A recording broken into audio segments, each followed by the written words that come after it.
Les originaires du département du Wolo, résidant ou de passage dans le Grand Libreville, ont répondu présent à l'invitation du Dr Guy Patrick Obiandon, ministre de la Santé et Services sociaux, à une importante réunion le jeudi 20 avril 2023 ayant pour articulation mise en place des stratégies et mécanismes pour préparer un accueil chaleureux au président de la République, Ali Bongo Ondimba, et éclairage sur l'enrôlement à l'aube des échéances électorales qui se pointent à l'horizon.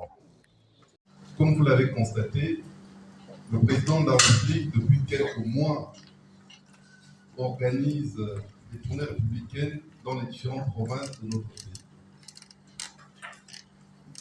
Jusque-là, nous n'avons pas la date à laquelle le président de la République effectuera sa tournée dans la province du Ouest. Tout porte sur les préparatifs de la tournée républicaine du président de la République dans le département du Wolo. Même si les dates ne sont pas encore connues, mais comme on dit, pour qu'il y ait une bonne organisation, il faut qu'on se prépare bien. Donc j'ai donné des informations aux ressortissants en disant que préparons-nous pour réserver le meilleur accueil possible au président de la République lors de la tournée républicaine dans le département du Wolo. Ça a été, il y a eu une adhésion massive à ce message et les ressortissants du Wolo, de Yem plutôt, ont décidé de mettre en place des commissions pour pouvoir préparer la tournée républicaine du président de la République dans le département du Wolo. Le deuxième point concernait l'enrôlement. Vous savez, après la concertation politique, il y a eu de nouvelles mesures et dispositions qui ont été prises. Il était de mon devoir d'informer les ressortissants du Wolo sur ces nouvelles dispositions qui ont été prises concernant l'enrôlement, où il sera maintenant désormais possible de se faire enrôler à Libreville sans plus pour autant aller à Oyem pour pouvoir se faire enrôler. Donc, ces informations ont été fortement appréciées par la population et la population d'Oyem a encore manifesté sa volonté de voir le président candidat et de le soutenir massivement s'il était candidat à l'élection présidentielle 2023. Devant les parlementaires, membres du cabinet du président de la République, cadres, sages et jeunes, les échanges interactifs ont permis de fixer le cap en faisant une virgule sur le rétroviseur de la période électorale de 2016. Relevé par le MBP, Franck Ondomé-Togo, qui invite la sagesse, l'unité et la convergence des forces en rejetant des tendances.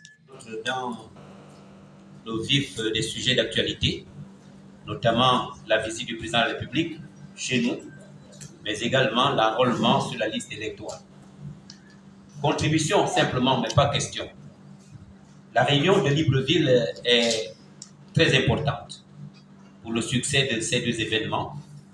Je suggère que la même réunion ait lieu à Oyem, au plus vite. De telle sorte que ces populations d'Oyem qui souvent nous taxent de toujours s'arroger lorsqu'il y a des manifestations, de toujours s'arroger de toutes les prérogatives. Que vous effectuez le même déplacement pour édifier et préparer le terrain. Parce qu'en réalité, les gens que l'on mobilise, ce n'est pas à Libreville.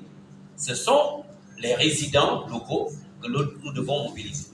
Donc cette réunion, si vous la tenez dans la commune, faites en sorte que les départements soient représentés par des délégations. Ça nous permettra de faire déjà un pas en avant dans la mobilisation. Aller à l'encontre de la question de Jean Clair, qui ne contribue pas aux résultats que nous recherchons. Et le président, dans son discours en 2016, a bien dénoncé l'affaire des tendances. C'est un discours historique. Il a dit que ce sont les tendances qui ont mis le Woletem dans la place où il se trouve. Qu'on lutte contre les tendances, qu'on cherche des solutions pour mettre un terme aux tendances. Souvenez-vous de ce discours historique du président Ali Bongo. Donc, monsieur le ministre, je voudrais vous prier humblement de ne pas laisser la question de notre petit frère sans réponse. Merci. Nous notons que pour cette première rencontre, dans une ambiance conviviale, fraternelle, marque un coup d'envoi de la redynamisation et confirmation d'union des filles et fils du Wolo, sans distinction de bord politique, au projet du président Ali Bongo Ondimba. Au finish, le Wolo sera en vitrine durant cette tournée républicaine dans les jours à venir.